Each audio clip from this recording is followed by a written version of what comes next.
Hello dear students, myself Anurag Garg, senior faculty Motion Education Private limited.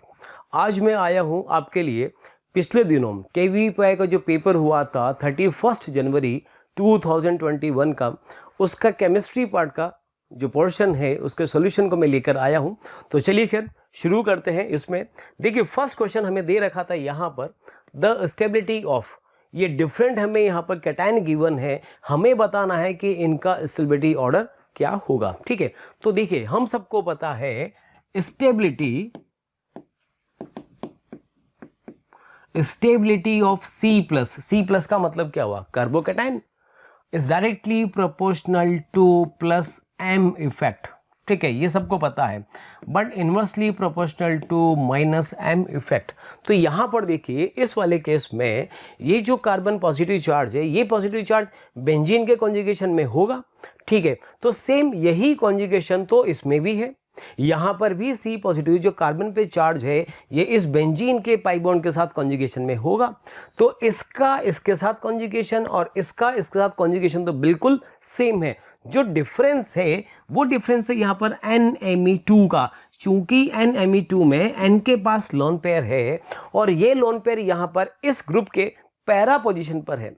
तो चूंकि para position पर है तो इसका इफेक्ट कौन सा होगा, प्लस M होगा। तो इस प्लस M से क्या होगा, इसकी इस स्टेबिलिटी को और बढ़ाएगा। मतलब ये वाला जो ग्रुप है ये प्लस M इफेक्ट से इसका स्टेबिलिटी को और बढ़ाएगा। ठीक है, तो फर्स्ट और सेकंड में अगर हम कहें तो सेकंड का स्टेबिलिटी फर्स्ट से तो ज्यादा होगा। अब देखिए अब हम आते हैं इसमें थर्ड स्ट्रक्चर में। थर्ड में यहां पर CMe3 हमें दे रखा है और इसकी दोनों ऑर्थो पर मिथाइल ग्रुप लगा रखा है। तो चलिए दी ठीक है, इस स्ट्रक्चर को हम यहां पर अगर ड्रॉ करें तो इस केस में क्या होगा, ये दे रखा है C और C से यहाँ पर लिखा हुआ है CH3 एंड यहाँ पर भी CH3, यहाँ पर दे रखा है C पॉजिटिव चार्ज, ये बेंजीन बना रखा है, एक CH3 यहाँ पर भी है एंड 1 CH3 यहाँ पर भी है। तो देखिए क्या होगा, ये मिथाइल इस मिथाइल को रिपेल करेगा और ये वाला मिथाइल भी इस मिथाइल को रिपेल करेगा, मतलब सिस्टम में रिपल्शन होगा। रिपल्शन होगा तो सिस्टम कैसा होगा, रिपल्शन से सिस्टम ऑलवेज अनस्टेबल होता है। तो स्टेबिलिटी गेन करने के लिए क्या होगा, ये जो आइसोप्रोपाइल ग्रुप है, ये आइसोप्रोपाइल ग्रुप इस सिंगल बॉन्ड के अबाउट रोटेट करके इस बेंजीन के प्लेन से बाहर चला जाएगा और जैसे ही ये ग्रुप बेंजीन के प्लेन से बाहर जाएगा, इस पॉजिटिव चार्ज का इस बेंजीन के साथ जो भी मेसोमेरिक कनेक्शन होगा वो कनेक्शन ब्रेक हो जाएगा। मतलब अब ये पॉजिटिव चार्ज इस बेंजीन के साथ कॉन्जुगेशन में नहीं होगा और ये तुमने पढ़ा है, इसको बोलते हैं ऑर्थो इफेक्ट। ऑर्थो इफेक्ट का इसी में एक नाम और होता है, कौन सा, SIR इफेक्ट। SIR का मतलब क्या हुआ, स्टेरिक इनहिबिशन ऑफ रेजोनेंस, मतलब कहीं पर भी स्टेरिक क्राउडिंग हो और स्टेरिक क्राउडिंग के कारण रेजोनेंस होना बंद हो जाए, उसी को हम क्या बोलते हैं, SIR इफेक्ट। तो इन दोनों में तो जो पॉजिटिव चार्ज है वो पॉजिटिव चार्ज बेंजीन के कॉन्जुगेशन में है, यहां तो पॉजिटिव चार्ज बेंजीन के कॉन्जुगेशन में ही नहीं है। मतलब हम ये कहेंगे कि इसमें पॉजिटिव चार्ज रेजोनेंस में पार्टिसिपेट ही नहीं करेगा। तो अब हम क्या कह सकते हैं कि फर्स्ट, सेकेंड और थर्ड में जो थर्ड वाला कैटायन है वो लीस्ट स्टेबल होगा। Is not clear? तो यहां पर फर्स्ट और सेकेंड में अगर हम कहें तो मोस्ट स्टेबल यहां पर सेकेंड होगा, देन फर्स्ट और सबसे कम स्टेबल थर्ड होगा।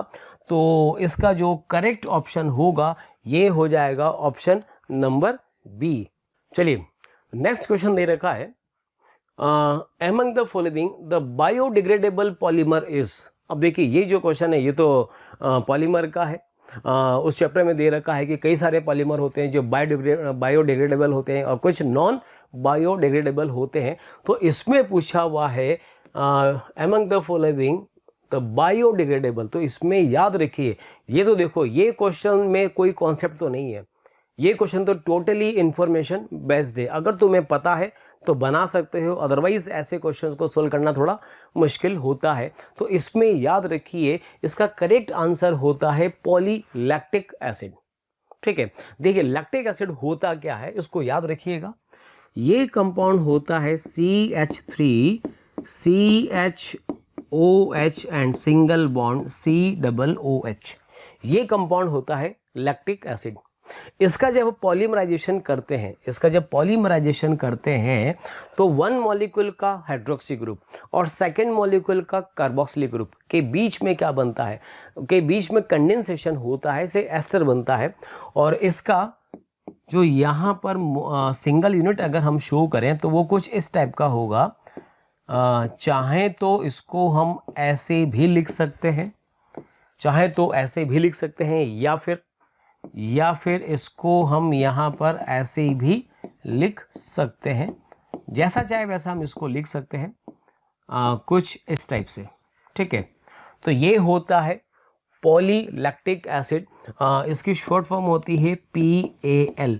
तो ये तो खैर लर्न करने वाला क्वेश्चन है, इसको तो आपको याद रखना है कि इस केस में ये वाला जो कंपाउंड होता है, ये जो पॉलीमर है ये बायोडिग्रेडेबल पॉलीमर होता है। तो इस क्वेश्चन का जो सही आंसर होगा वो हो जाएगा ऑप्शन नंबर ए।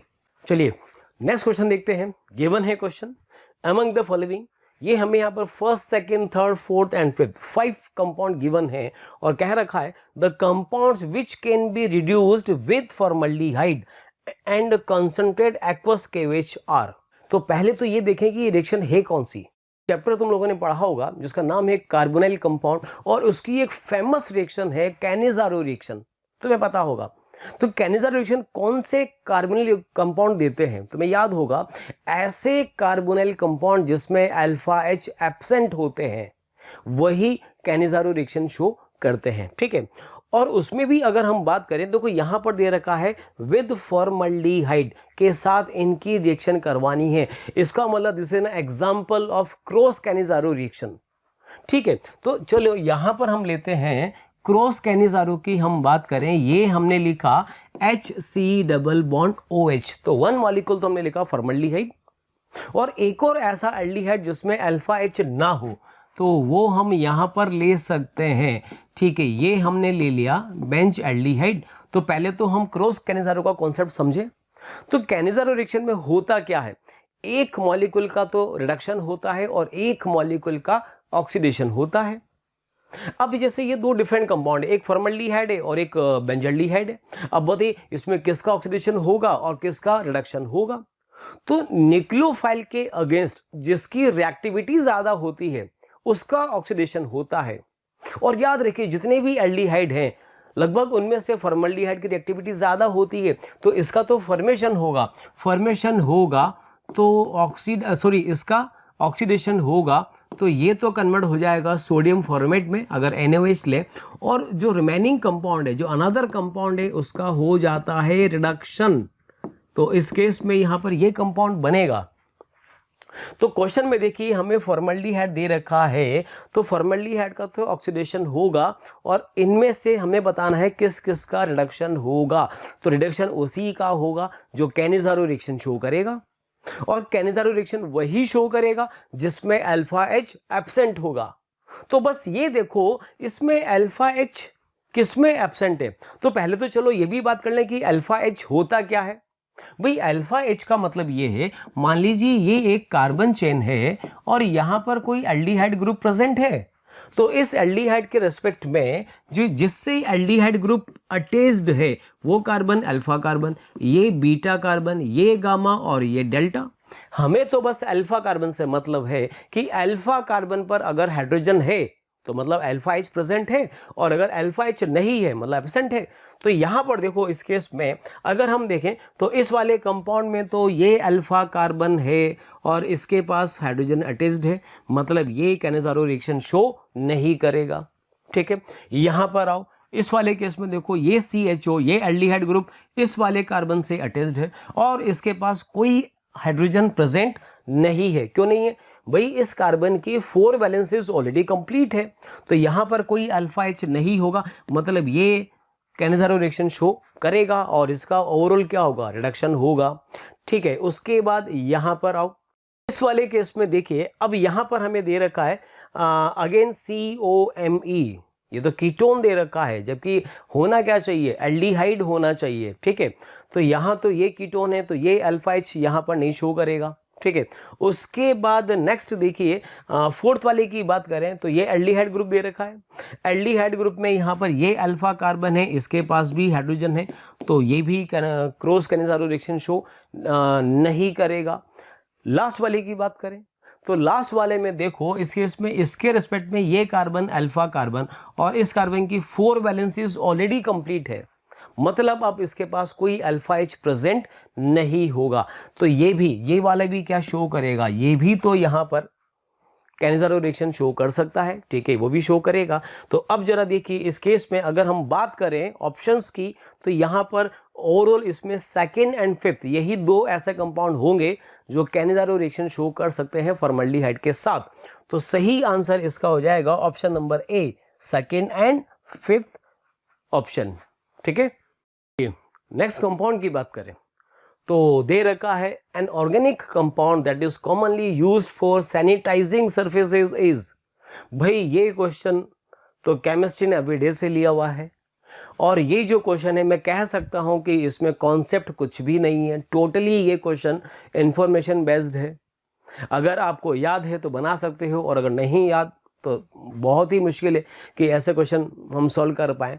तो इसका तो बस याद रखिएगा, इन 4 ऑप्शंस में जो सरफेसेस को सैनिटाइज करने के काम आता है वो होता है ये वाला settle tri methyl ammonium bromide, यही इसका करेक्ट आंसर होगा।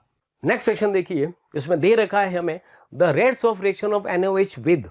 अब ये डिफरेंट कंपाउंड हमें यहाँ दे रखे हैं। द फर्स्ट कंपाउंड इज ऑर्थोनाइट्रोफ्लोरोबेंजीन, ये वाला दे रखा है। मेटानाइट्रोफ्लोरोबेंजीन, ये दे रखा है। पैरा नाइट्रोफ्लोरोबेंजीन। अब इसमें दे रखा है the rates of reaction of NaOH with. भाई इन सब का रिएक्शन NaOH से कराना है, तो सबसे पहले तो हम ये देखें कि ये है किस टॉपिक का। तो तुम्हें याद होगा एरोमेटिक में तुमने पढ़ा होगा SNAR रिएक्शन क्या होती है। This is aromatic nucleophilic substitution reaction.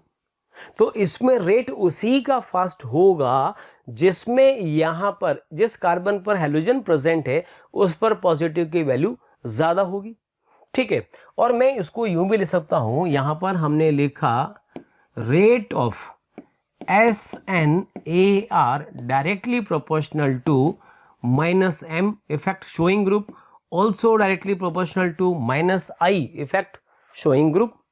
तो भाई जितना ऐसे ग्रुप जिसका -M भी ज्यादा हो और -I भी ज्यादा हो, उसकी SNAR की जो रेट होगी वो ज्यादा होगी। तो यहां पर देखो फर्स्ट वाले में नाइट्रो ग्रुप ऑर्थो पर अटैच्ड है, ऑर्थो पर अटैच्ड है तो इसका -M भी होगा एंड -I इफेक्ट भी होगा, ओके। इस वाले में नाइट्रो ग्रुप अटैच्ड है मेटा पर। मेटा पर हम सिर्फ और सिर्फ किसकी बात करते हैं, सॉरी हम सिर्फ बात करेंगे यहां पर किसकी, -I इफेक्ट की। चूंकि मेटा पर है तो ये -M शो नहीं करेगा। और इस वाले केस में देखो ये फ्लोरो के रेस्पेक्ट में नाइट्रो पैरा पर है, पैरा पर -M भी होगा और -I भी होगा। तो ये तो कंफर्म है कि फर्स्ट सेकंड थर्ड में जो सेकंड है उसका रिएक्टिविटी सबसे कम होगा, it will be least reactive just because of -I effect है बस। यहां तो -M भी आ रहा है, इसमें -M भी आ रहा है, तो ए का फर्स्ट का और थर्ड का जो रिएक्टिविटी है वो सेकंड से तो ज्यादा होगा, ये तो कंफर्म है। अब फर्स्ट को थर्ड से कंपेयर करें तो तुम्हें याद होगा मेसोमेरिक इफेक्ट डिस्टेंस डिपेंडेंट नहीं होता है, दैट इज डिस्टेंस इंडिपेंडेंट, जबकि इंडक्टिव इफेक्ट डिस्टेंस डिपेंडेंट होता है। तो देखिए इस वाले में इसका -M और इसका -M तो सेम होगा, डिस्टेंस इसका कम है उसका डिस्टेंस ज्यादा है, बट फिर भी दोनों का -M तो सेम होगा because mesomeric effect distance dependent नहीं होता है। लेकिन इंडक्टिव इफेक्ट तो डिस्टेंस डिपेंडेंट होगा, और ऑर्थो के रेस्पेक्ट में पैरा का पोजीशन ज्यादा है, और पैरा का पोजीशन ज्यादा है इट मींस -I इफेक्ट वहां पे कम हो जाएगा। तो यूं कह सकते हैं कि इसका -I इफेक्ट ज्यादा है, और -I इफेक्ट ज्यादा है तो इसका रेट भी ज्यादा होगा, रेट ऑफ रिएक्शन इसका ज्यादा होगा। तो अब देखिए आंसर क्या लिखेंगे, सेकंड तो सॉरी यहां पर हम लोग सेकंड तो ले ही चुके हैं, ये सेकंड है, मैं इसको फिर से बना देता हूं। इस केस में जो लीस्ट रिएक्टिव होगा वो सेकंड होगा, और फर्स्ट और थर्ड में फर्स्ट मोस्ट रिएक्टिव होगा देन थर्ड होगा। तो अगर ये ऑप्शंस हम यहां पर चेक करें तो ये आ रहा है फर्स्ट थर्ड एंड सेकंड, तो इसका जो करेक्ट आंसर होगा वो हो जाएगा ऑप्शन नंबर सी, ओके। अब देखिए नेक्स्ट जो क्वेश्चन गिवन है, दे रखा है the most stable reagent for the conversion of 2 phenyl propane amide. Reactant given है 2 phenyl propane amide into 1 phenyl ethane amine is. तो भाई सबसे पहले क्या करें, ये जो हमें कंपाउंड दे रखा है एक बार इनका स्ट्रक्चर ड्रॉ कर ले, फिर सोचेंगे कि उसमें करना क्या है। ठीक है, तो यहां पर दे रखा है 2 फिनाइल प्रोपेन अमाइड। तो फर्स्ट ऑफ ऑल यहां पर हम ड्रॉ करते हैं प्रोपेन अमाइड। प्रोपेन का मतलब क्या हुआ, 3 कार्बन का चेन एंड CONH2 अमाइड। अब इसमें बोला हुआ है 2 फिनाइल, तो भाई नंबर 1 कहां से लेंगे, ये नंबर 1 ये नंबर 2, तो यहां पर हमने इस पर लगा दिया एक फिनाइल। इस कंपाउंड को हमें कन्वर्ट करना है किसमें, 1 फिनाइल इथाइल अमाइन में। तो जरा देखो इथाइल अमाइन होता क्या है, 2 कार्बन का अमाइन होना चाहिए।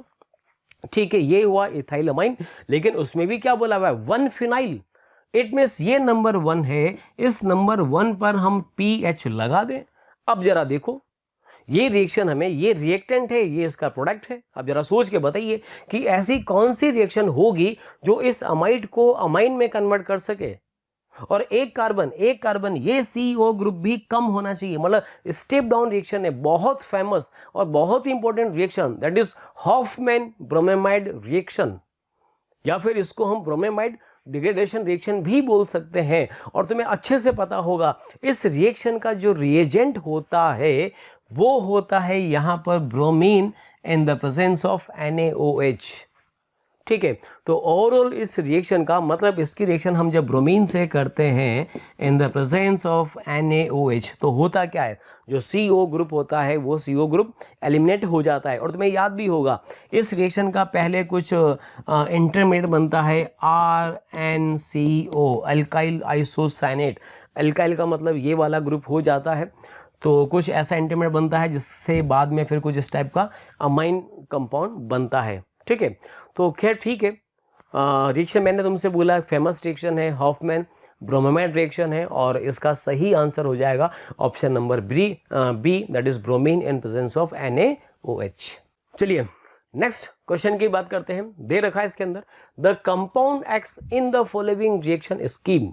ओके, एक हमें यहाँ पर ऐसा कुछ एक रिएक्टेंट दे रखा है एसिड हाइड्रोलिसिस करें तो कार्बोक्सिलिक एसिड बना रखा है, एंड रिडक्शन करें तो इथाइल अमाइन बना रखा है। हमसे पूछा है कि X क्या होगा, तो भाई जरा ऑप्शन पढ़ें तो दे रखा है acetonitrile, methyl isocyanate, acetaldehyde and nitromethane दे रखा है। भाई ये तो सिंपल क्वेश्चन है, इसमें तो दिमाग लगाने की जरूरत ही नहीं है। इसमें तो यहाँ पर इसका जो करेक्ट आंसर होगा वो तो A हो जाएगा, दैट इज एसीटोनाइट्राइल। होता क्या है एसीटोनाइट्राइल, ये होता है 2 कार्बन का साइनाइड, याद रखो इसको। तो दिस कंपाउंड इज एसीटोनाइट्राइल। अगर इसका हम रिडक्शन करते हैं तो क्या बनेगा, जितने कार्बन हैं उतने ही कार्बन का अमाइन। तो इसका जब रिडक्शन करते हैं, कई सारे रिड्यूसिंग एजेंट होते हैं, लिथियम एल्यूमिनियम हाइड्राइड ले सकते हैं, H2PD भी ले सकते हैं, तो इसमें बनता है इथाइल अमाइन। और अगर इसका हम हाइड्रोलिसिस करें, मीन्स H+ और H2O करें, एसिड हाइड्रोलिसिस करें, तो जितने कार्बन हैं उतने ही कार्बन का यहाँ पर हमें एसिड मिलता है, तो इसमें बनेगा CH3COOH। तो कुल मिलाकर यहाँ पर ये जो कंपाउंड है यही X होगा, और इस X का नेम होगा एसीटोनाइट्राइल। तो ओवरऑल हम कह सकते हैं कि इसका जो करेक्ट आंसर है वो करेक्ट आंसर हो जाएगा इसका ऑप्शन नंबर A। बच्चों आइए KVPY SX में पूछे गए अगले सवाल पर बात करते हैं। तो नेक्स्ट क्वेश्चन इज, एक न्यूक्लियस है X जो कि बीटा पार्टिकल को एब्जॉर्ब कर रहा है, कैप्चर कर रहा है, and then emits the neutron. अब आपको पता है बीटा पार्टिकल बेसिकली क्या है, ये एक कुछ ऐसा है, और हमको पता है कि इसने एक न्यूट्रॉन एमिट किया है। तो ये पॉसिबली किससे भिड़ा होगा, एक प्रोटॉन से भिड़ा होगा, और एक न्यूट्रॉन इसने एमिट कर दिया होगा। तो अगर आप पेरेंट न्यूक्लियाई की बात करें जो कि X है, तो यहाँ Z और A रहे होंगे। इसने एक बीटा पार्टिकल एब्जॉर्ब किया है, कैप्चर किया है, और उसके बाद एक न्यूट्रॉन एमिट कर दिया है। तो जो Y बना होगा वहाँ पर अगर आप देखें तो एक प्रोटॉन आपका कम हो गया है, प्रोटॉन कम हो गया है, तो ये Z माइनस 1 हो गया, और एक न्यूट्रॉन एमिट हुआ है, लेकिन न्यूट्रॉन प्रोटॉन और इलेक्ट्रॉन से मिलाकर हुआ है, तो आपका एक प्रोटॉन कम हो गया, तो आपके पास एक मास नंबर भी आपका कम हो गया होगा, क्योंकि न्यूट्रॉन ये एमिट कर चुका है। अब आपको यहाँ बात करनी है कि ये x और y के बीच क्या रिलेशन है, राइट। तो ये a माइनस 1 आपको इसको लेंगे, एक बार इरेज करके मैं इसे करेक्ट कर देता हूँ, दिस इज 1, ठीक है।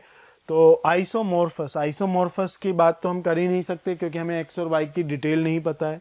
आइसोटोप के लिए z सेम होना चाहिए, जो कि नहीं है, तो ये क्रॉस आउट हो गया। आइसोबार के लिए a सेम होना चाहिए, जो कि नहीं दिख रहा है, तो फिर से क्रॉस हो गया, right.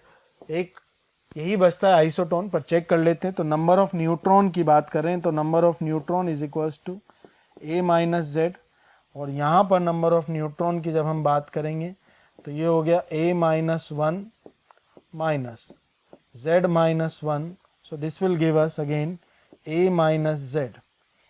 That means to say a minus z number of neutron आपके सेम आ रहे हैं, therefore we can say that these two parent and daughter nuclei will be isotones, right.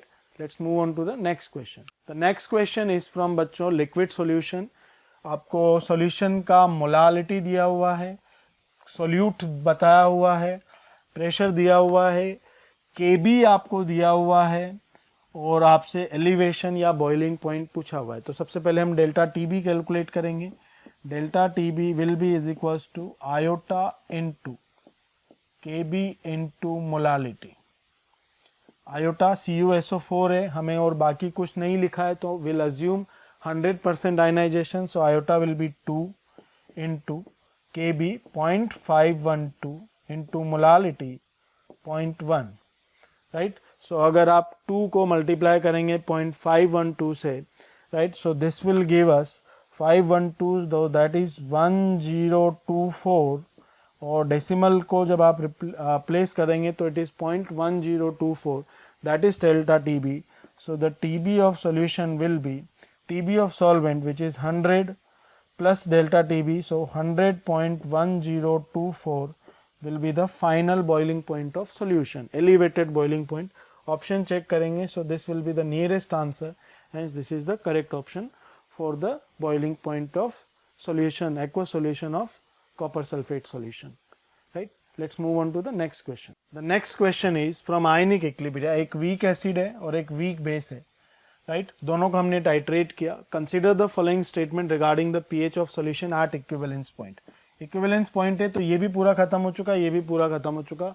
Now at equivalence point what will be having, will be having salt of weak acid and weak base, और आप salt of weak acid और weak base की pH का formula जानते हैं, या इसके H+ का फॉर्मूला जानते हैं। इसमें कहीं भी कॉन्सेंट्रेशन C नहीं आता है। जब कॉन्सेंट्रेशन C नहीं आता है तो pH is independent of concentration of acid and base, that is correct, and pH depends on the concentration of acid and base, that is incorrect. C तो नहीं आता, लेकिन एसिड का Ka और बेस का Kb जरूर आता है, तो it depends on the Ka of acid and base of Kb, so this will be the correct. And independent तो ये इनकरेक्ट हो गया, so we have only 2 statements are correct. The pH is independent of concentration and dependent on Ka and Kb. So second and third are correct. Hence the option C will be the correct answer for this question. Right? Next question is, products are favored in a chemical reaction taking place at a constant pressure and temperature. Products are favored. इसका मतलब reaction forward जाना चाह रही है, एक तरह से equilibrium type reaction की बात कर रहा है। तो ये रिएक्टेंट हो गया, ये प्रोडक्ट हो गया, और आपके पास ये फॉरवर्ड जा रही है। फॉरवर्ड जा रही है तो Q less than K equilibrium वाली सिचुएशन है, और Q less than K equilibrium है, तो आप जानते हैं del G बराबर होता है RT ln Q upon K equilibrium. ये एक रिलेशन होता है हमारे पास, और पहला ऑप्शन या पहला स्टेटमेंट गिब्स एनर्जी चेंज के बारे में ही है। तो delta G Q less than K equilibrium है, तो आपको पता है ln के अंदर लेस देन 1 वैल्यू है, so this will give us a less than 0 value. So the change in Gibbs energy for the reaction is negative. That statement is correct. The total change in Gibbs energy for the reaction and the surrounding is negative. Surrounding की Gibbs energy की बात हम यहाँ पर कर ही नहीं सकते, right? तो इसलिए total change आपका कभी भी negative नहीं होगा, अब बात करते हैं एंट्रोपी की. The change in entropy for the reaction is positive. The total change in entropy for the reaction and the surrounding is positive. क्योंकि रिएक्शन हो रहा है, अपने आप हो रहा है, स्पॉन्टेनियस प्रोसेस है, इसका मतलब इसका डेल एस टोटल पॉजिटिव होना चाहिए. जब तक रिएक्टेंट और प्रोडक्ट के बारे में आइडिया नहीं है, मैं अकेली रिएक्शन के एंट्रोपी के बारे में कमेंट नहीं कर सकता. लेकिन मैं ये कह सकता हूं कि total entropy change del S total will has to be positive. So this is also correct. So we have two options or two statements, first and fourth are correct. Hence the correct option for this is B. आप language देखिए, always true. ये true हो सकता है, entropy change positive हो सकता है अगर डेल एन जी पॉजिटिव हुआ तो, राइट. बट ऑलवेज ट्रू हमें जब तक नहीं पता तब तक हम कमेंट नहीं कर सकते. रिएक्शन का हमें पता है नेगेटिव है, लेकिन सराउंडिंग का जब तक हमें नहीं पता वी कैन नॉट कमेंट. सो ये मैं ये नहीं कह रहा कि ये हमेशा गलत होंगे second and third. There are condition जब ये सही हो सकते हैं, लेकिन अभी जो हमें जानकारी दी है उसके हिसाब से स्टेटमेंट सेकंड एंड थर्ड को मैं करेक्ट नहीं कह सकता. That's all for this question. Let's move on to the next. So the next question is from liquid solution and from Raoult's law the ideal solution. Benzene and toluene we all know that forms a nearly ideal solution. P naught B and P naught T are the vapor pressures of pure benzene and pure toluene. The slope of the line obtained by PT, P total versus mole fraction of benzene. So we all know that P total is equals to XB P naught B plus applying Raoult's law XT mole fraction of toluene into P naught T. And we can always write down mole fraction of toluene as 1 minus mole fraction of benzene. So this is XB P naught B plus 1 minus XB into P naught T. So what we have obtained is, right, that P naught B minus P naught T into XB plus P naught T. अब हमसे पूछा है P total और XB के बीच straight line है, ये slope हो गया y बराबर mx के हिसाब से, और जब ये स्लोप हो गया तो यही हमारा आंसर है. और ये ऑप्शन देख लीजिए, P not B minus P not T, hence option A is correct. So very easy question, right from the formula. Next. तो आज अपन केवीपी बाई का जो पेपर है इसे सॉल्व करेंगे. तो इसका जैसे क्वेश्चन नंबर 1 देखो, ये upon dipping a copper rod the aqueous solution of the salt that can turn below H. तो जैसा कि अपन जानते हैं कि अगर कॉपर जो है ये कॉपर +2 में कन्वर्ट हो जाए, पर अगर कॉपर +2 में कन्वर्ट होगा तो इसका जो सॉल्यूशन बनेगा वो किस कलर का बनेगा? ब्लू कलर का. तो कॉपर का अगर कन्वर्जन होता है कॉपर +2 में, ये ऑक्सीडेशन रिएक्शन हो गई. रिएक्शन कौन सी हो गई है? ऑक्सीडेशन.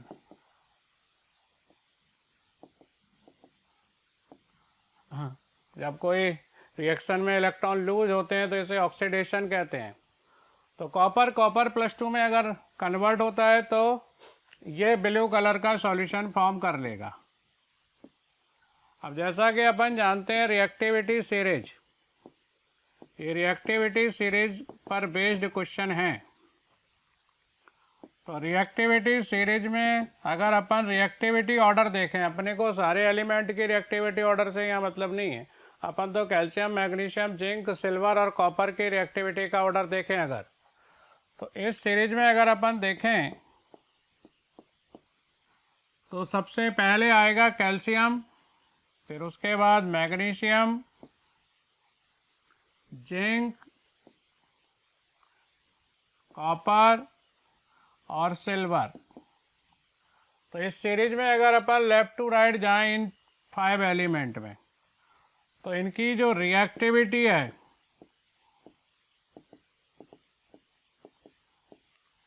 वो डिक्रीज होगी. रिएक्टिविटी यानी रिड्यूसिंग नेचर, इलेक्ट्रॉन लूज करने की टेंडेंसी इनकी डिक्रीज होगी.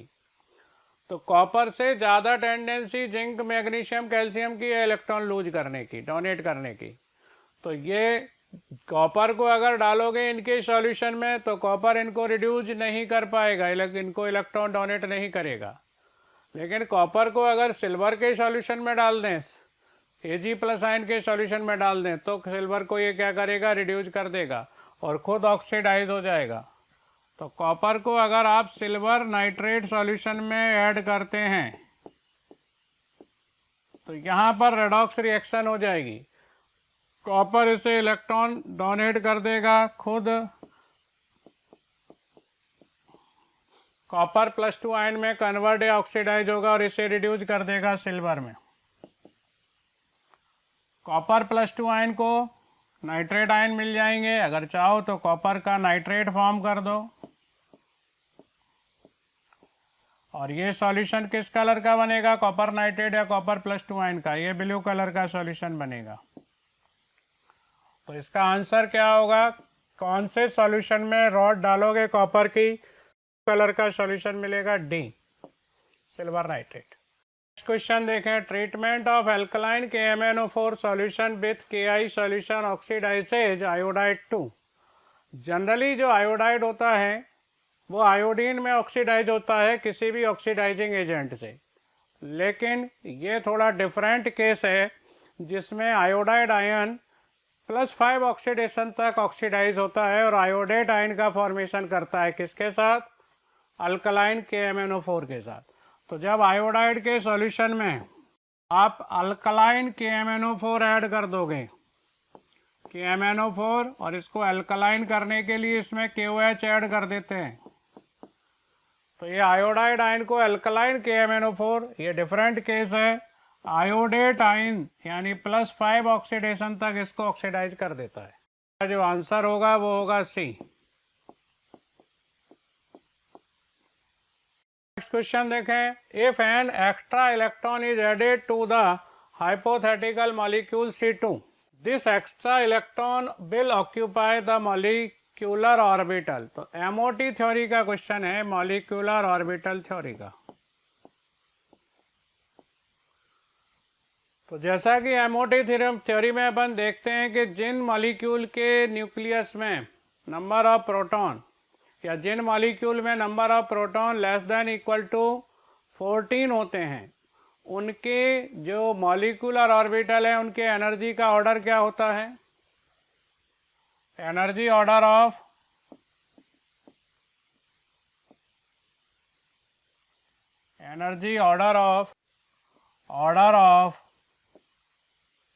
Molecular orbital.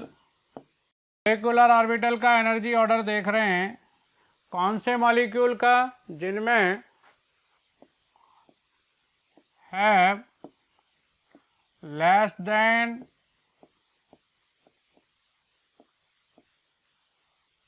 और इक्वल टू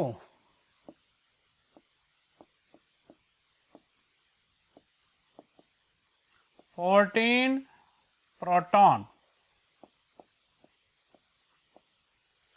जिनमें less than equal to 14 proton होते हैं, उन मॉलिक्यूलर ऑर्बिटल की एनर्जी का ऑर्डर क्या होता है, sigma 1s, sigma star 1s, sigma 2s, sigma star 2s, pi two p और pi two p, then sigma 2p, pi star 2p, pi star 2p, then sigma star 2p। ये energy order होगा इन molecular orbital का जिनमें less than equal to 14 proton होंगे। तो C2 molecule की अगर अपन बात करें तो इसमें 12 प्रोटॉन है, तो इसमें 12 प्रोटॉन है और 12 ही इलेक्ट्रॉन है, तो इसका मॉलिक्यूलर जो ऑर्बिटल है उसका कॉन्फ़िगरेशन क्या होगा, configuration of molecular orbital of C2, sigma 1s orbital में 2 इलेक्ट्रॉन होंगे, सिग्मा स्टार 1s में 2 इलेक्ट्रॉन। एनर्जी ऑर्डर में, एनर्जी के इंक्रीजिंग ऑर्डर में इलेक्ट्रॉन इंटर करते हैं ना, तीनों रूल लगते हैं यहाँ पर, अबवर्व प्रिंसिपल, होन्स रूल और पाउली रूल। फिर सिग्मा स्टार 2s में 2 इलेक्ट्रॉन आ जाएंगे और पाई 2p में, दोनों पाई 2p में दो दो इलेक्ट्रॉन आ जाएंगे। ये इनका कॉन्फ़िगरेशन होगा। यहाँ पर देखो कौन सा ऑर्बिटल वैकेंट है, इसके बाद नेक्स्ट ऑर्बिटल जो वैकेंट है वो है सिग्मा 2p। अगर आप C2 को C2 माइनस में कन्वर्ट करोगे, एक एक्स्ट्रा इलेक्ट्रॉन इंटर कराओगे, तो वो एक्स्ट्रा इलेक्ट्रॉन कौन से ऑर्बिटल में इंटर करेगा? सिग्मा 2p में। तो इसका कॉन्फ़िगरेशन तो क्या था लास्ट ऑर्बिटल का, पाई 2p2, पाई 2p2, और इसका क्या होगा सिग्मा 2p1। इलेक्ट्रॉन या एक्स्ट्रा इलेक्ट्रॉन कहाँ इंटर करेगा? सिग्मा 2p ऑर्बिटल में। तो आपके पास जो ऑप्शन है वो कौन सा होगा? इसका आंसर होगा डी, सिग्मा 2p में इंटर करेगा अगर एक्स्ट्रा इलेक्ट्रॉन आप इंटर कराओगे C2 के हाइपोथेटिकल मॉलिक्यूल में। Among the following the square planar geometry is exhibited by, ऐसे किसकी स्क्वायर प्लेनर ज्योमेट्री होगी? तो यहाँ मैं आपको एक बात बता देता हूँ, PD+2 कौन सी सीरीज का है? ये 4D सीरीज का। एंड PT+2 ये भी 5D सीरीज का है। तो ये 4D और ये 5D सीरीज के एलिमेंट हैं। 4D और 5D जो सीरीज के एलिमेंट हैं वो हमेशा कोऑर्डिनेशन नंबर 4 में स्क्वायर प्लेनर और ये दोनों जो है डायामैग्नेटिक कॉम्प्लेक्स फॉर्म करेंगे। PD+2 and PT+2 form square planar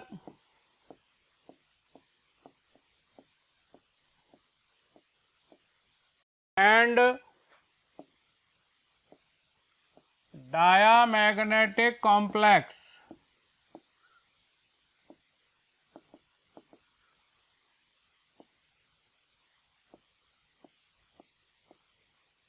in coordination number 4। Coordination number अगर 4 है तो ये PD+2 और PD+2 स्क्वायर प्लेनर और डायामैग्नेटिक कॉम्प्लेक्स फॉर्म करते हैं। इनमें DsP2 हाइब्रिडाइजेशन होता है। ऐसा कहते हैं कि इनमें जो है जेड इफेक्टिव ज़्यादा होने से स्प्लिटिंग बहुत ज़्यादा होती है, इसलिए इलेक्ट्रॉन की पेयरिंग हो जाती है। लिगेंड कोई भी हो, तो यहाँ पैलेडियम के साथ क्लोराइड आयन है लिगेंड, वैसे तो वीक फील्ड लिगेंड है, लेकिन PD+2 का जेड इफेक्टिव ज़्यादा होने से according to CFT theory splitting is more, so electrons are paired in d orbitals and inner d orbitals is vacant, so they participate in या it participate in hybridization। तो यहाँ पर इसका जो d ऑर्बिटल है वो इनर सेल का vacant रहेगा, DsP2 हाइब्रिडाइजेशन होगा, स्क्वायर प्लेनर कॉम्प्लेक्स बनेगा। इसका आंसर होगा C। इसमें तो देखो आपको d ऑर्बिटल वैकेंट मिलेगा ही नहीं, कैडमियम+2 है 4d10, तो इसमें तो sp3 हाइब्रिडाइजेशन ही होगा, ये तो टेट्राहेड्रल बनेगा। Zn+2 इसमें भी d ऑर्बिटल आपको वैकेंट मिलेगा नहीं, Zn+2 में 3d10, तो इसमें भी sp3 हाइब्रिडाइजेशन ही होगा। Copper+1 इसमें भी 3d10, d ऑर्बिटल वैकेंट नहीं होगा, इसमें भी sp3 होगा। तो ये तीन बाकी जो हैं CdCl4 2-, ZnCN4 2- और CuCN4 3-, इनमें तो sp3 हाइब्रिडाइजेशन ही होगा, d तो वैकेंट होगा ही नहीं, और ये तो टेट्राहेड्रल कॉम्प्लेक्स बनाएंगे। Correct pair of orbitals involved in pi bonding between metal and CO in metal carbonyl compound is. ये मेटल कार्बोनाइल कंपाउंड है, जैसे M मेटल है, इसका ये फुलफिल्ड d ऑर्बिटल। अब इस तरह का d ऑर्बिटल कौन सा हो सकता है? अगर मैं मॉलिक्यूल को XY प्लेन में ले लूँ, तो ये मॉलिक्यूल मैंने ले लिया XY प्लेन में, सपोज करें ये X एक्सिस है और ये Y एक्सिस है, तो ये बताएं आप कौन सा d ऑर्बिटल हो गया मेटल का? ये फुलफिल्ड। ये हो गया dx बाय ऑर्बिटल। तो ये फुल फिल्ड या fully filled dx by orbital of metal, ठीक है। अब दूसरा मॉलिक्यूल अपन ले लेते हैं CO, कार्बन मोनोऑक्साइड।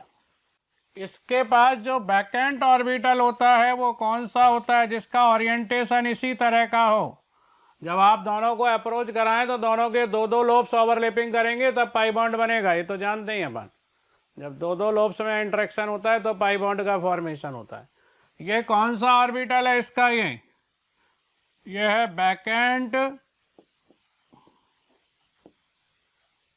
और कौन सा है, एंटी बॉन्डिंग मॉलिक्यूलर ऑर्बिटल है ये, pi star, vacant pi star, यानी एंटी बॉन्डिंग मॉलिक्यूलर ऑर्बिटल है इसका, ये वैकेंट है ये। अब ये दोनों आगे अप्रोच करेंगे तो ये वाला लोब्स इसके साथ और ये लोब्स इसके साथ ओवरलैपिंग करके पाई बॉन्ड बनाएगा। और इस तरह की जो ओवरलैपिंग है ये बैक बॉन्डिंग है। फुलफिल्ड और वैकेंट ऑर्बिटल में ओवरलैपिंग को बैक बॉन्डिंग कहते हैं और इस बैक बॉन्डिंग को यहाँ क्या कहते हैं अपन, सिनर्जिक बॉन्डिंग। तो ये सिनर्जिक बॉन्डिंग होती है। तो यहाँ किस किस के बीच में ये सिनर्जिक बॉन्डिंग होगी, मेटल का कौन सा ऑर्बिटल है जो ये सिनर्जिक बॉन्डिंग कर रहा है, मेटल का dx बाय, और इसका पाई स्टार एंटी बॉन्डिंग। तो आंसर क्या होगा, मेटल का dx बाय और कार्बोनाइल का पाई स्टार, ठीक है। यही ऑप्शन होगा आपका ए।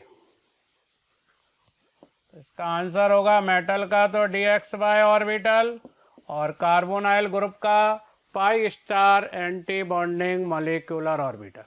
इनके बीच में यहाँ पर ये सिनर्जिक बॉन्डिंग होगी।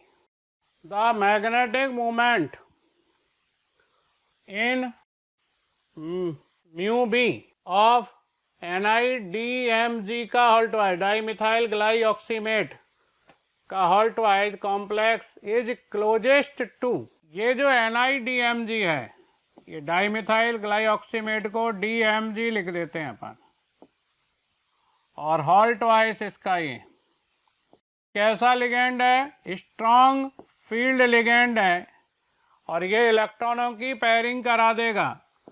Na+2 आयन के अगर अपन लास्ट सेल के कॉन्फ़िगरेशनों को देखें, लास्ट ऑर्बिटल के, तो 3D, इस 3D ऑर्बिटल में कितने इलेक्ट्रॉन है, 8 इलेक्ट्रॉन का कॉन्फ़िगरेशन अगर अपन हुंड्स रूल से देखें तो इसमें 2 अनपेयर्ड इलेक्ट्रॉन होंगे। इसका 4s ऑर्बिटल वैकेंट है और इसका 4p ऑर्बिटल भी वैकेंट है। ये तो Ni+2 का कॉन्फ़िगरेशन है। जब ये DMG के साथ कॉम्प्लेक्स बनाएगा जो कि स्ट्रॉन्ग फील्ड लिगेंड है, तो यहाँ पर फील्ड स्ट्रेंथ ज़्यादा लगने से d ऑर्बिटल की मोर स्प्लिटिंग होगी और d ऑर्बिटल के इलेक्ट्रॉन यहाँ पेयरिंग कर लेंगे। यहाँ पर क्या होगा, Ni जब DMG के साथ ये कॉम्प्लेक्स बनाएगा ये, तो यहाँ पर ये इलेक्ट्रॉन आके इस d ऑर्बिटल के इलेक्ट्रॉन के साथ पेयरिंग कर लेगा। तो ये सारे इलेक्ट्रॉन जो है वो पेयर्ड हो जाएंगे। d ऑर्बिटल इनर सेल का वैकेंट रहेगा, s और p वैकेंट हैं ही आउटर सेल के।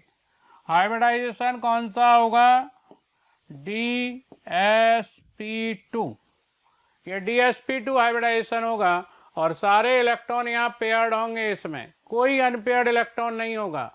तो अनपेयर्ड इलेक्ट्रॉन 0। और मैग्नेटिक मूवमेंट का फॉर्मूला अपन जानते ही है क्या होता है, √n+2 और इसकी यूनिट क्या होती है, बोर मैग्नेटॉन। तो 0 अनपेयर्ड इलेक्ट्रॉन है तो इसका मैग्नेटिक मूवमेंट क्या आ जाएगा, 0 आ जाएगा इस कॉम्प्लेक्स का Ni+2 का। तो इसका आंसर होगा बी।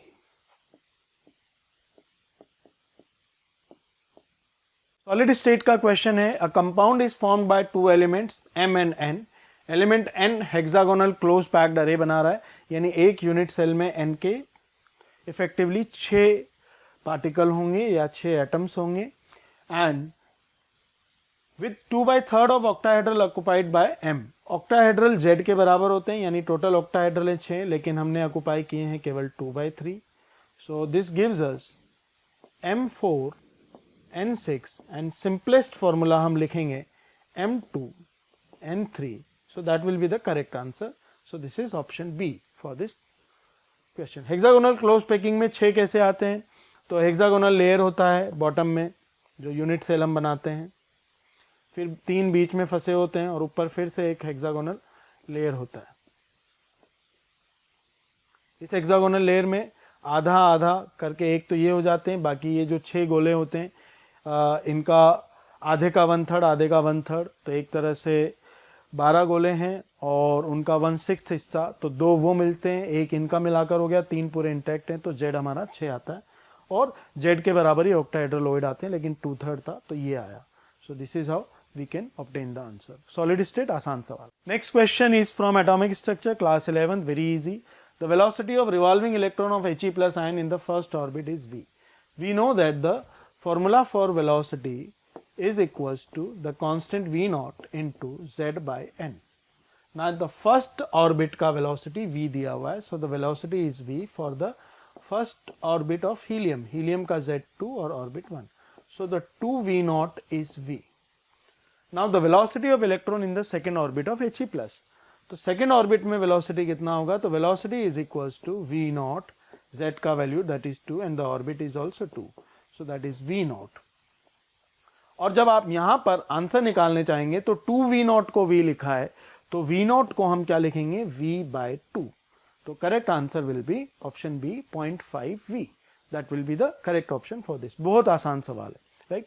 नेक्स्ट क्वेश्चन की बात करते हैं, जिसमें दे रखा है an organic compound X with molecular formula C11H14 gives an optically active compound on hydrogenation। मतलब इस कंपाउंड का हम अगर हाइड्रोजनेशन करें तो क्या ऑप्टिकली एक्टिव कंपाउंड मिलता है। आगे दे रखा है upon ozonolysis X produces a mixture of compound P and Q.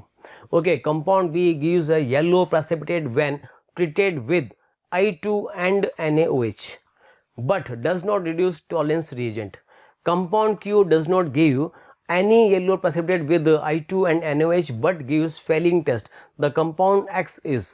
तो भाई यहाँ पर एक चीज देखो, कुल मिलाकर ये है कि सबसे पहले हम यहाँ पर देखें, इस केस में लिखा हुआ है compound P gives yellow precipitate when treated with I2 and NaOH। तो भाई ये रिएक्शन कौन सी हुई? कभी भी आ जाए yellow precipitate with I2 plus NaOH, तो ये तो एक हेलोफॉर्म रिएक्शन की बात हो रही है, मतलब आयोडोफॉर्म रिएक्शन की। तो ऐसे कौन से कंपाउंड हैं जो आयोडोफॉर्म रिएक्शन शो करते हैं? तो तुम्हें याद होना चाहिए उसके लिए तो कंपाउंड कुछ ऐसा होना चाहिए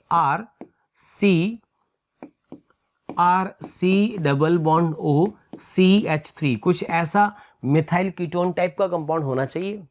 तो मिथाइल कीटोन अगर है तो ये हेलोफॉर्म रिएक्शन तो शो करेगा, लेकिन फेलिंग नेक्स्ट क्या देगा? फेलिंग टेस्ट नहीं देते हैं, कीटोन कभी भी फेलिंग टेस्ट नहीं देता है। तो इसका मतलब ये हुआ, हम ये कह सकते हैं कि इस केस में यहाँ पर जो कंपाउंड P है वो कंपाउंड P कुछ कीटोन टाइप का होना चाहिए, मिथाइल कीटोन होना चाहिए, हेलोफॉर्म रिएक्शन शो करे लेकिन फेलिंग रिएक्शन टेस्ट ना दे। उसी के अलावा फिर दे रखा है Q नंबर, Q में दे रखा है Q does not give any yellow precipitate with I2 and NaOH but gives Fehling test. भाई फेलिंग टेस्ट देता कौन है? एल्डिहाइड देता है, लेकिन ऐसा एल्डिहाइड जो फेलिंग टेस्ट तो दे लेकिन हेलोफॉर्म रिएक्शन टेस्ट ना दे। तो भाई तुम्हें याद होना चाहिए कि एसिड एल्डिहाइड एक ऐसा एल्डिहाइड है जो फेलिंग टेस्ट भी देता है और हेलोफॉर्म रिएक्शन भी देता है। इसका मतलब ये कि वो जो कंपाउंड होगा वो एल्डिहाइड तो मतलब इस टाइप का एल्डिहाइड नहीं होगा। वो किस टाइप का एल्डिहाइड होगा? वो फिर इस टाइप का, मतलब मैं लिख सकता हूं RC&CHO टाइप का। तो ये कंपाउंड तो हो सकता है P और ये हो सकता है Q। अब सोचिए P और Q का फॉर्मेशन कैसे करना है। P और Q का फॉर्मेशन करना है ओजोनोलाइसिस से। तो तुम्हें याद है, इसमें देखिए अगर मैं इन स्ट्रक्चर को देखूं तो मुझे क्लियर कट समझ में आ रहा है कि इसका आंसर तो ए होगा। कैसे ए होगा? सोचिए अगर मैं इस ए का यहाँ पर ओजोनोलाइसिस करूं तो तुम्हें याद है एक ट्रिक बता रखी तुम्हें ओजोनोलाइसिस की, वो क्या? जहां पर भी डबल बॉन्ड है उस डबल बॉन्ड को कट कर दो, एक डबल बॉन्ड O इधर ऐड करो, एक डबल बॉन्ड O उधर ऐड करो, तो इसमें यहाँ पे कंपाउंड हमें मिलेगा एक तो PHC CH3 double bond O और एक मिलेगा CH3 CH2 CHO, तो ये भी इसका एक प्रोडक्ट होगा। ठीक है, CH2 and single bond CH3 ये मिला। ठीक है, इसको हमने माना यहाँ पर P और इसको हमने माना यहाँ पर Q। अब देख लो P के लिए हम कह रहे हैं कि ये P का रिएक्शन अगर हम I2 प्लस NaOH से करें तो क्या बनेगा? CHI3 का येलो प्रेसिपिटेट बनता है और ये कंपाउंड फेलिंग टेस्ट नहीं देता है। क्यों? कीटोन है। इस वाले की बात करें तो इसमें देखो अगर हम इसकी रिएक्शन I2 और NaOH से कराएं तो ये कोई ऐसा हेलोफॉर्म रिएक्शन शो नहीं करता है, लेकिन चूंकि एल्डिहाइड ग्रुप प्रेजेंट है इसलिए ये फेलिंग टेस्ट तो देगा। तो P ये बैठता है और Q ये बैठता है। तो कुल मिलाकर इस क्वेश्चन का जो सही एंड परफेक्ट आंसर होगा वो हो जाएगा ऑप्शन नंबर ए। चलिए नेक्स्ट क्वेश्चन की बात करें। इसमें दे रखा था फॉलोइंग ट्रांसफॉर्मेशन। यहाँ पर एक रिएक्टेंट ये बना रखा है और इसको हमें इसके अंदर कन्वर्ट करना है और 4 ऑप्शन हमें गिवन है A B C D। बताइए कौन सा परफेक्ट इसमें होगा? तो यहाँ पर देखिए इस केस में अगर हम बात करें तो इसको ये जो हमें कंपाउंड दे रखा है, चलो ठीक है इसको मैं यहाँ पर लिखता हूँ। हमें इसमें दे रखा है C double bond O then C double OH। ठीक है, और ये बेंजीन हमें बना रखा है। इसमें देखिए सबसे पहले हम इसका यहाँ पर करें क्लीमेंसन रिडक्शन। ये लिखा zinc Hg in the presence of HCl। तो हमें पता है क्लीमेंसन रिडक्शन में क्या होगा, जो भी कीटोन ग्रुप होगा वो एल्केन में रिड्यूस हो जाएगा।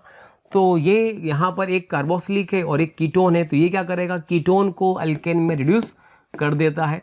ठीक है, ये एल्केन में कन्वर्ट हुआ तो हमें मिलेगा कुछ ऐसा COOH मिला। अब उसके बाद नेक्स्ट रिएक्शन इसमें करते हैं यहाँ पर विद PCl5। सॉरी PCl5 नहीं दे रखा है, यहाँ दे रखा है, इस केस में दे रखा है SOCl2। ठीक है, तो SOCl2 क्या करेगा? COOH से रिएक्शन करके इसको COCl में कन्वर्ट कर देता है। तो इस केस में यहाँ पर अब जो कंपाउंड बनेगा वो कुछ ऐसा बनता है, ये हमने लिखा C डबल बॉन्ड OCl और ये बेंजीन तो है ही सी। और उसके बाद इसका रिएक्शन अगर AlCl3 से करें तो क्या होगा? This is intramolecular Friedel-craft acylation reaction. तो इस केस में क्या होगा?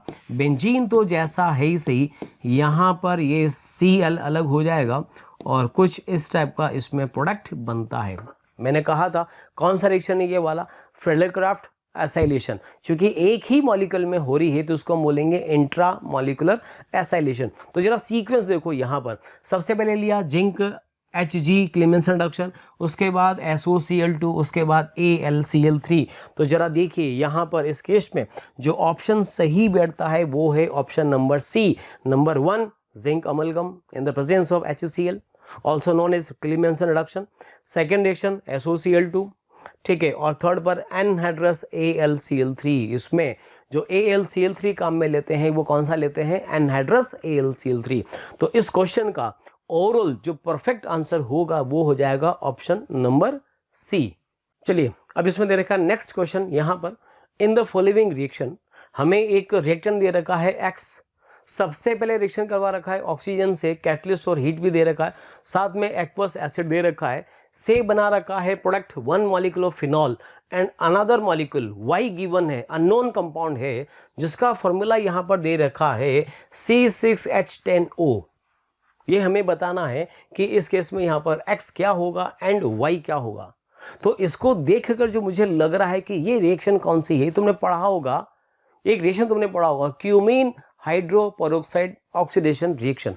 चलो पहले हम एग्जाम्पल के तौर पर उस रिएक्शन को लिख लेते हैं, फिर इसको सोल्व करेंगे। तुम्हें याद होगा बेंजीन होता है और उस पर कुछ ऐसा एक ये आइसोप्रोपाइल ग्रुप लगाते हैं। इस कंपाउंड का नाम होता है क्यूमीन, इसका नाम होता है क्यूमीन।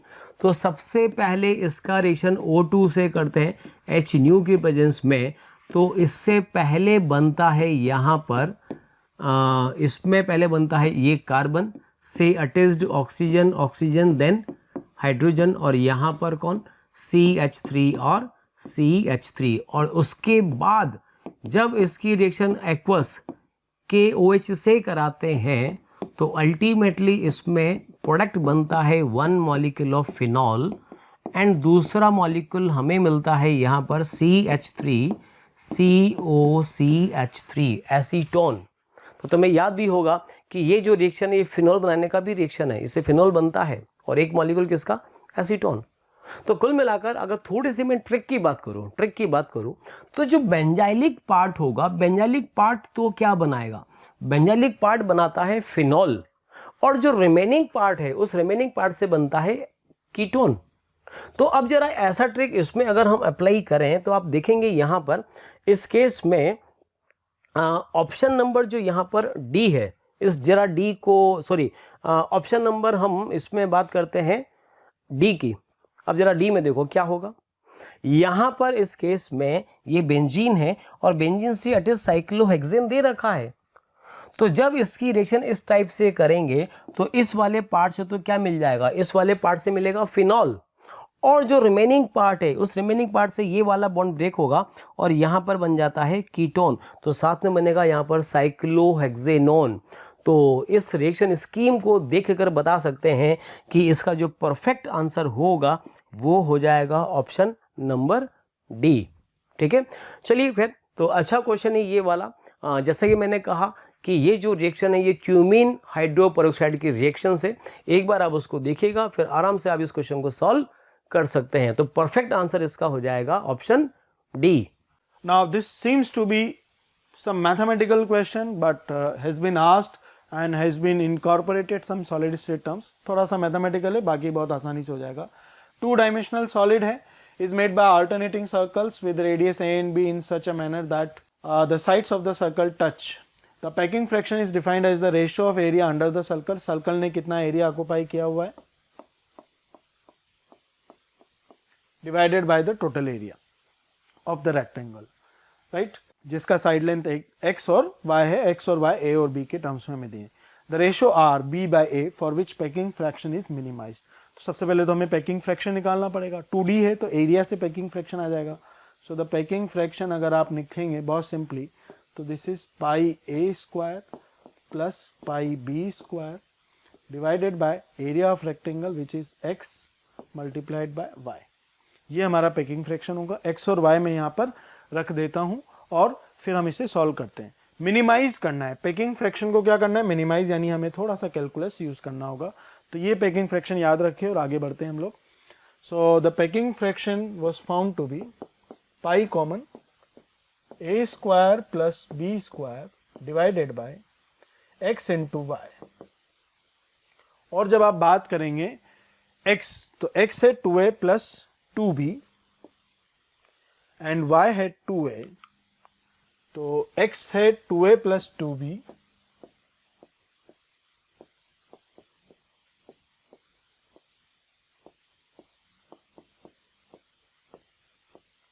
मल्टीप्लाइड बाय y, और y है आपका 2a। ये हमारा पैकिंग फ्रैक्शन हो गया। हमें b बाई a को r लिखना है, तो सबसे पहले हम b बाई a फॉर्मुलेट करते हैं। तो b बाई a जब हमें फॉर्मुलेट करना है तो हमने ऊपर से a स्क्वायर कॉमन ले लिया, तो पाई a square this gives us b by a का स्क्वायर डिवाइडेड बाय नीचे से 2 और 2 4 अलग आ गया, a एक है इधर से a कॉमन ले लिया तो this is a square. Now this becomes 1 plus b by a। r लग देंगे b बाई a को और ये a स्क्वायर कैंसिल हो गया। So this packing fraction is pi by 4 1 plus r square divided by 1 plus r. So this is packing fraction. Now it is minimize करना है. So d of packing fraction by d of r. तो pi upon 4 तो बाहर आ गया आपके पास, और a upon b को differentiate करना है. तो नीचे वाला फंक्शन एज इट इज, ऊपर वाले का डिफ्रेंशिएशन 1 का डिफ्रेंशिएशन 0, 2r स्क्वायर का डिफ्रेंशिएशन 2r माइनस ऊपर वाला फंक्शन नीचे वाला का differentiation which is 1 only, divided by नीचे भी हम ये फंक्शन को 1 प्लस आर स्क्वायर कर देते हैं. बट हमें इक्वल टू 0 करना है, तो हमारी कोई मतलब का नहीं है, ऊपर वाले से ही हमें काम है.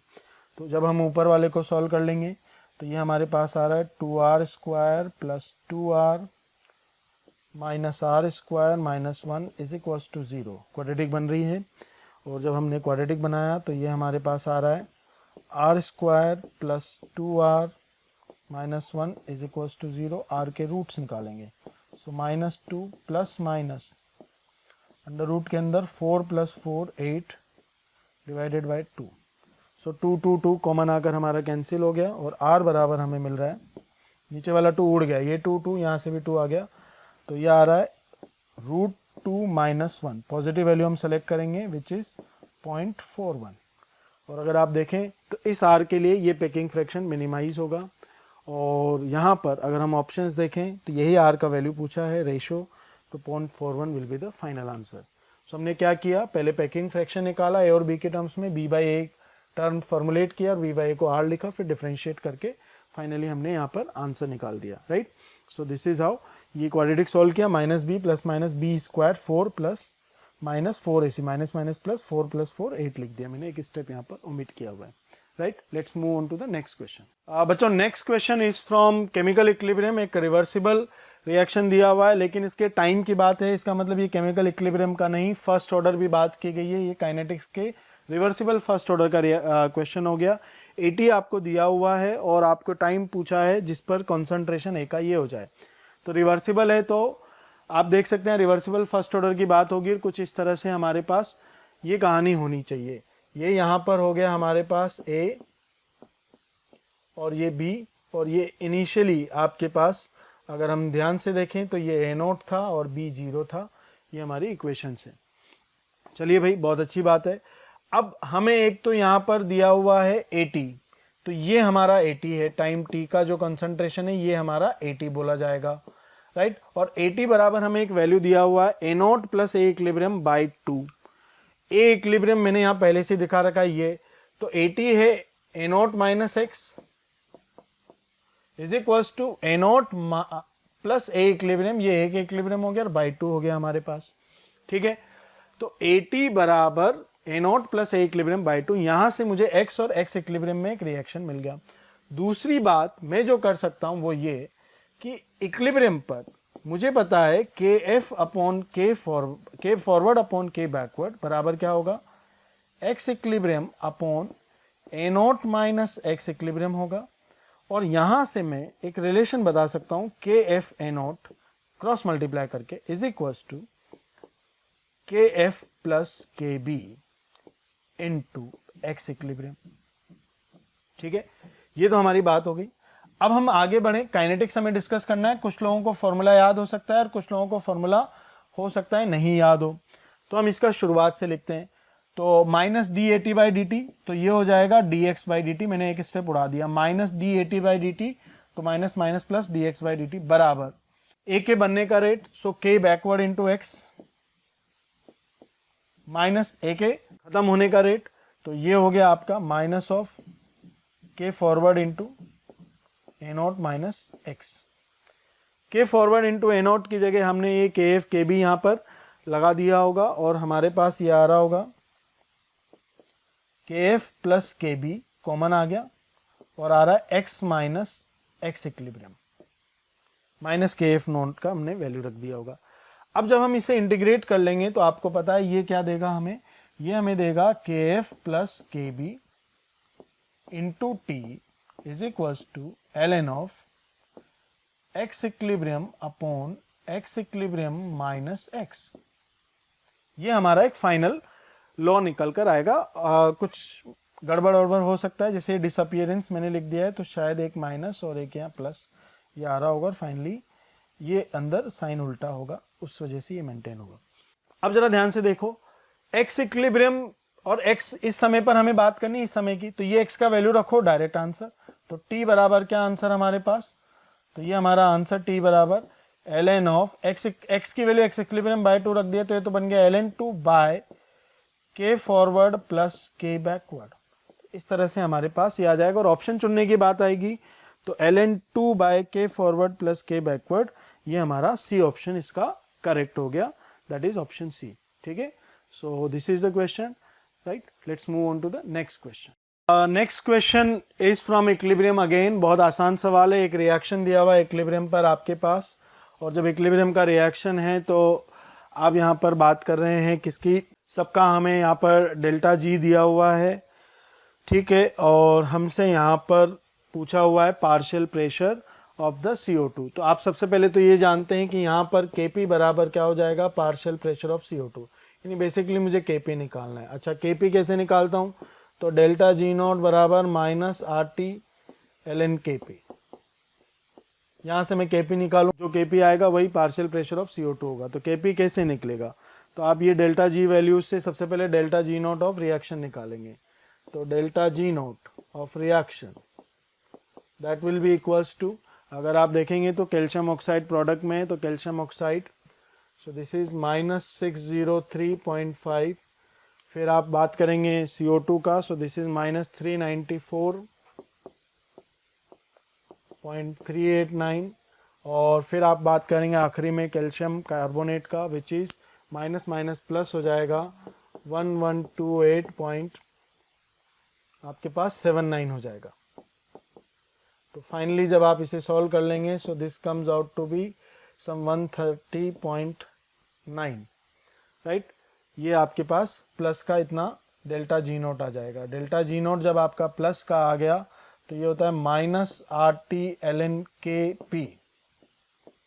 तो सबसे पहली बात जो आपको जाननी है कि अगर डेल्टा जी नोट प्लस का है तो इसका मतलब ln Kp का वैल्यू आपके पास जब आ रहा होगा, राइट, डेल जी नोट जब आपके पास प्लस का है तो ln Kp has to be negative, और इसके लिए Kp has to be less than 1, सबसे पहली चीज, राइट। ln Kp को लेस देन 0 होना पड़ेगा और Kp लेस देन 1। मैं बिना सॉल्व किए यहाँ से अगर बात करना चाहूँ तो मेरे ये दो ऑप्शन डिस्कार्ड हो गए, यानी मुझे केवल इन दो पर बात करनी है, लेस देन 1 पर। अब जरा हम आगे बढ़ते हैं, डेल्टा जी का वैल्यू कुछ ये आ रहा है, अगर मैं इसे सॉल्व करता हूँ, यहाँ से RT वार्टी की बात करता हूँ, तो ln Kp बराबर 130.9 divided by R which is 25/3, और अगर हम टेम्परेचर की बात करें तो टेम्परेचर हमें 298 केल्विन दिया, और ये किलोजूल में वैल्यूज़ हैं, तो किलोजूल की वैल्यूज़ की ये 1000 मैंने यहाँ रखा और ये 298। फॉर द सेफर साइड में 300 रखकर कैलकुलेट करता हूँ, क्योंकि मुझे पूरा कैलकुलेट नहीं करना। ये हमने यहाँ स्ट्राइक आउट किया, और 2 0 से 2 0 हमने यहाँ स्ट्राइक आउट किए, so this comes out to be 1309 divided by 25। और अगर मैं 1300 मान के भी इसे बात करूँ तो 1300 में दिस इज 5, सो 552 के लगभग हमारा ln Kp आ रहा है। अगर हम यहाँ से log Kp भी निकालेंगे तो log Kp हो जाएगा 52/2.3, और अगर 2.3 पर आप जब यहाँ बात करेंगे तो ये 520/23 हो गया 2 से, तो this is somewhere close to 24 और 25। अच्छा, एक माइनस जो हम यहाँ हमेशा से भूलते आ रहे हैं वो यहाँ चल रहा होगा, यहाँ चल रहा होगा, यहाँ चल रहा होगा, यहाँ चल रहा होगा। log Kp -23-24 के आसपास है, इसका मतलब 10 की पावर -23 है, इसका आंसर आना चाहिए। और अगर आप देखेंगे तो यही एक ऑप्शन यहाँ दिया हुआ है, hence this will be the correct option, right. Let's move on to the next question है जहाँ पर एक वेसल है, इसके एक पार्टीशन दिया है, इधर हीलियम है, इधर नियोन है, टेम्परेचर प्रेशर दोनों तरफ इक्वल है, पार्टीशन है तब भी, पार्टीशन नहीं रहेगा तब भी, ऐसा बोला है। हमने पार्टीशन हटा दिया, तो ये जो हीलियम है ये इधर जाएगी, और ये जो नियोन है ये आपकी लेफ्ट हैंड साइड को जा रही होगी, तो ये नियोन इधर गई और हीलियम, यानी दोनों का आइसोथर्मल एक्सपेंशन हो गया। हमसे एंट्रोपी पूछा है, तो एंट्रोपी ऑफ बिहेवियर आइडियल में जब हम एंट्रोपी की बात करते हैं तो हमारे पास फॉर्मूला होता है NCV/ln T final by T initial प्लस NR/ln V final by V initial. ये हमारे पास फॉर्मूला होता है। टेम्परेचर कांस्टेंट है तो ये वाला टर्म तो हमारा 0 हो गया, यानी हमें केवल बाद वाले टर्म से आंसर करना है। एंट्रोपी हीलियम का भी लिखेंगे और नियोन का भी लिखेंगे। तो डेल्टा एस सिस्टम की जब हम बात कर रहे होंगे तो हमारे पास आएगा delta S of helium plus delta S of neon, right. और जब हमें यहाँ पर बात करनी है अलग अलग तरह से, तो हीलियम का क्या होगा, तो हीलियम पहले V1 वॉल्यूम में था, अब V1 प्लस V2 दोनों में है। मोल कितने हैं, तो मोल है N1R/ln V फाइनल जो कि V1 प्लस V2 है, डिवाइडेड बाय हीलियम के पास पहले था V1। और जब नियोन की बात करेंगे हम लोग, तो नियोन में पहले V2 था और अब V1 प्लस V2 है, तो ये हो गया हमारे पास N2R/ln फाइनल दोनों का और इनिशियल V2। ये हमारे पास एंट्रोपी चेंज हो गया सिस्टम का। तो अगर आप देखेंगे तो ये एक ऑप्शन मुझे सीधे देखने से ही नजर आ रहा है और this will be the correct. तो total change in entropy upon removing the partition when gases mix irreversibly, यानी हम इसकी बात कर रहे होंगे। इरिवर्सिबल हो चाहे रिवर्सिबल हो, आइडियल गैस का एंट्रोपी हमेशा ये रहता है as entropy is a state function. तो ये बहुत आसान सवाल है हमारे पास एक तरह से, और थर्मोडायनेमिक्स का थोड़ा सा इनपुट है but it's easy question. Number of stereoisomers possible for the octahedral complex CO NH3 का whole thrice Cl3 and NiEN का whole twice Cl2 respectively are। ये किस तरह का कॉम्प्लेक्स हो गया, M यानी मेटल, A3B3, A यानी 3 मोनोडेंटेड लिगेंड सेम है और B3 यानी ये 3 मोनोडेंटेड लिगेंड सेम है। यहाँ पर कौन है, A और B की जगह अमोनिया और क्लोरीन, तो इसके दो ज्योमेट्रिकल आइसोमर बनेंगे। ये जो कॉम्प्लेक्स है CONH3 का होल थ्राइस और Cl3, इसकी अगर अपन प्रोबेबिलिटी लगाएं, PNC एंड प्रोबेबिलिटी लगाएं, तो इसकी दो ज्योमेट्री बनेंगी केवल। कौन कौन सी, एक में नाइट्रोजन के एंटी पर नाइट्रोजन, क्लोरीन के एंटी पर क्लोरीन और फिर नाइट्रोजन के एंटी पर क्लोरीन, एक तो ये बनेगा। और दूसरी ज्योमेट्री नाइट्रोजन के एंटी पर क्लोरीन, नाइट्रोजन के एंटी पर क्लोरीन, नाइट्रोजन के एंटी पर क्लोरीन, नाइट्रोजन यानी अमोनिया। तो ये दो ही प्रोबेबिलिटी है और कोई प्रोबेबिलिटी पॉसिबल नहीं है। तो पहले दोनों ज्योमेट्री बना लेते हैं। कोबाल्ट सेंट्रल एटम है, पहला ये बना लेते हैं, अमोनिया के एंटी पर अमोनिया, क्लोरीन के एंटी पर क्लोरीन और फिर अमोनिया के एंटी पर फिर अमोनिया। एक ज्योमेट्री तो ये बन गई। अच्छा, इसमें ये देखें, ये दोनों किस लाइन पर हैं,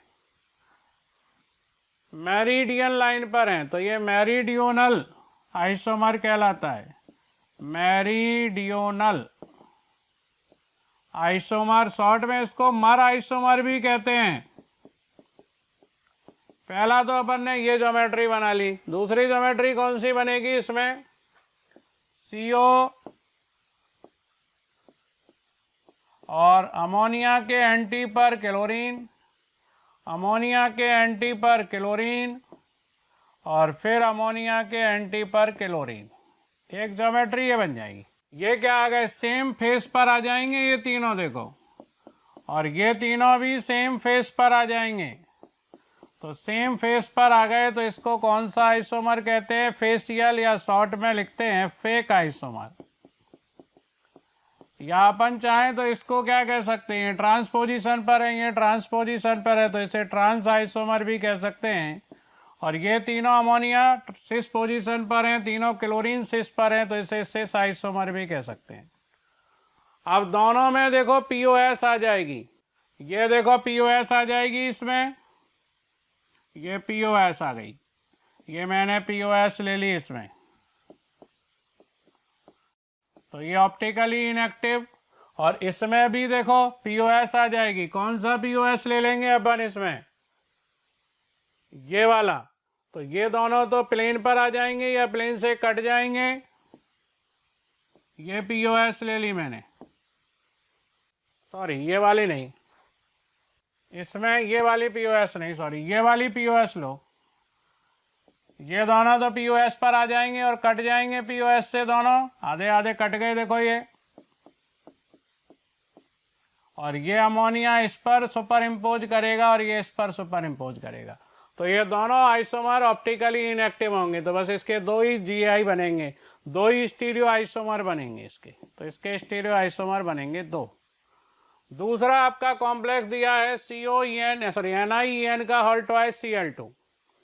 इसमें दोनों क्लोरीन को अपन चाहें तो एक सिस पोजीशन पर और एक में ट्रांस पोजीशन पर रख लेंगे। और ये अपन जानते हैं कि बाइडेंटेड लिगेंड तो हमेशा 90 डिग्री यानी 180 डिग्री से कम एंगल पर ही बॉन्डेड हो पाएंगे, सिस पोजीशन पर ही बॉन्डेड हो पाएंगे। तो यहाँ तो दो ही तरह के एंगल है, टू टाइप्स के, 180 और 90। 180 पर कभी बाइडेंटेड लिगेंड के दोनों डोनर एटम बॉन्डेड नहीं होते, ओवरलैपिंग नहीं कर पाते। तो यहाँ पर एक कॉम्प्लेक्स तो ये बन जाएगा, दोनों क्लोरीन को सिस पर रख लिया और EN के दोनों डोनर नाइट्रोजन यहाँ एक ऊपर एक नीचे और यहाँ एक ऊपर एक नीचे, ये सिस आइसोमर बनेगा और ये ऑप्टिकल एक्टिव होगा। इसमें देखो ये वाला नाइट्रोजन ऊपर है प्लेन के और CH2 फिर NH2, और ये नाइट्रोजन प्लेन के नीचे है CH2 NH2 CH2 CH2 NH2। ये दोनों बॉन्ड कभी भी सुपर इम्पोज नहीं करते, तो इसमें POS नहीं आएगी। इसका एक मिरर इमेज और बनेगा, तो ये D है और दूसरा मिरर इमेज बनेगा वो L होगा इसका एक मिरर इमेज और बना लो, बीच में मिरर लगा के चाहो तो फिर ये DL यहीं मत लिखो, है ना। तो इसके दो आइसोमर बन जाएंगे D और L। दूसरा इसका ट्रांस आइसोमर बनाते हैं, Ni, दोनों Cl को मैंने ट्रांस पोजीशन पर और दोनों EN को मैंने सिस पोजीशन पर यहाँ बॉन्डेड करा दिया। ये अब इसमें तो POS आ जाएगी, ये POS आ गई,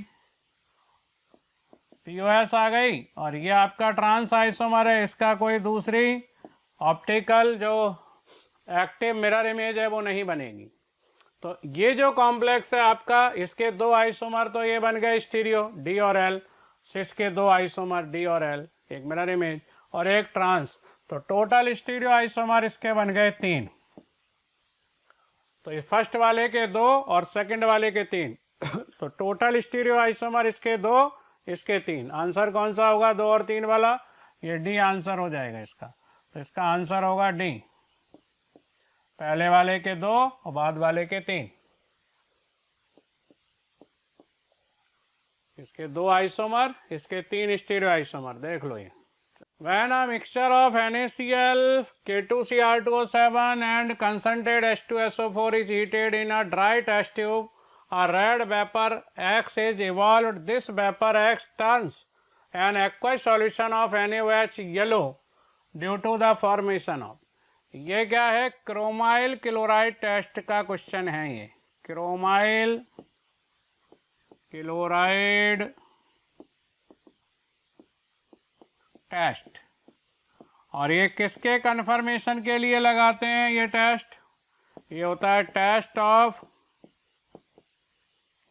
Cl minus ion radical, chloride ion का रेडिकल टेस्ट है ये, क्लोराइड रेडिकल का टेस्ट है ये, क्रोमाइल क्लोराइड टेस्ट कहते हैं। इसमें रेड कलर की वेपर क्रोमाइल क्लोराइड की बनती हैं।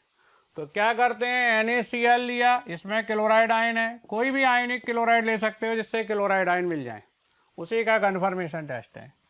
इसमें ड्राई K2Cr2O7 डालते हैं, मॉइस्चर नहीं होना चाहिए, और कंसंट्रेटेड H2SO4 डाल देते हैं। तो यहाँ पर एक नॉन रेडॉक्स रिएक्शन होती है और CrO2Cl2, ये क्रोमाइल क्लोराइड बनता है पहले, क्रोमाइल क्लोराइड, और इस क्रोमाइल क्लोराइड की रेड कलर की वेपर्स बनती हैं। तो वैसे तो यही कंफर्म हो गया, इसको और भी आगे कंफर्म करते हैं। तो और सेकंड स्टेप में कंफर्म करने के लिए क्रोमाइल क्लोराइड की जो रेड कलर की वेपर्स हैं इनको NaOH के सॉल्यूशन के अंदर पास करते हैं। और ये अपन जानते हैं क्रोमियम +6 ऑक्सीडेशन में हो और वहाँ पर मीडियम अगर बेसिक कर दें तो हमेशा ये क्रोमेट आयन में कन्वर्ट होगा। तो ये क्रोमाइल क्लोराइड बेसिक मीडियम में क्रोमेट आयन में कन्वर्ट होगा और सोडियम का क्रोमेट बन जाएगा। सॉल्युबल कंपाउंड है और इसका सॉल्यूशन जो बनता है वो येलो कलर का बनता है, येलो कलर का सॉल्यूशन। और ये रेड कलर की यहाँ इसकी वेपर्स बनती हैं। एक्स तो क्या हो गया यहाँ पर क्रोमाइल क्लोराइड CrO2 Cl2 और बाई क्या हो गया Na2CrO4। तो आंसर क्या होगा इसका सी। नेक्स्ट क्वेश्चन देखो, sodium borohydride upon treatment with iodine और Lewis acid X which on heating with ammonia produces a cyclic compound by and a colorless gas Z।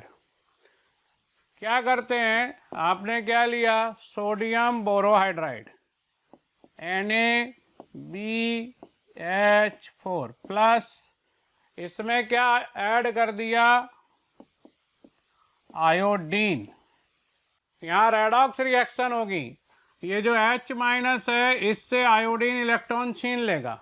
Iodine strong oxidising agent है, किससे hydrogen से। तो iodine hydrogen से electron ले लेगा, electron ले लेगा तो ये BH3 में कन्वर्ट होगा बोरेन में। बोरेन कभी अकेला एग्जिस्ट करता नहीं है तो ये बोरेन जो है डाई बोरेन में कन्वर्ट हो जाएगा B2S6 में।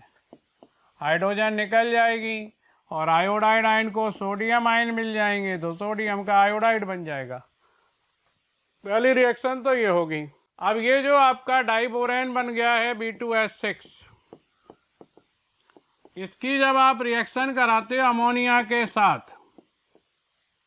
इसकी रिएक्शन किसके साथ कराई जाती है, जब अमोनिया के साथ कराते हैं तो अमोनिया के साथ अमोनिया का एक्सेस लेते हैं। यहाँ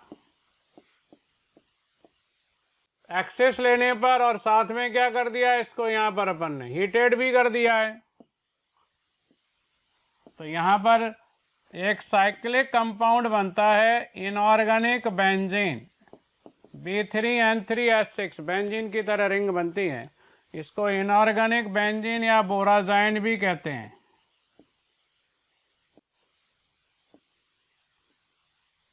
बोराजाइन या बोराजीन कहते हैं इसको। और यहाँ पर हाइड्रोजन निकलेगी। तो पहला प्रोडक्ट तो कौन सा बनेगा आपका B2S6 ये बन गया। दूसरा प्रोडक्ट कौन सा बनेगा B3N3H6 और तीसरा प्रोडक्ट कौन सा बनेगा, यहाँ पर हाइड्रोजन बनेगा। तो B2S6 B3N3H6 और H2, तो इसका आंसर होगा बी।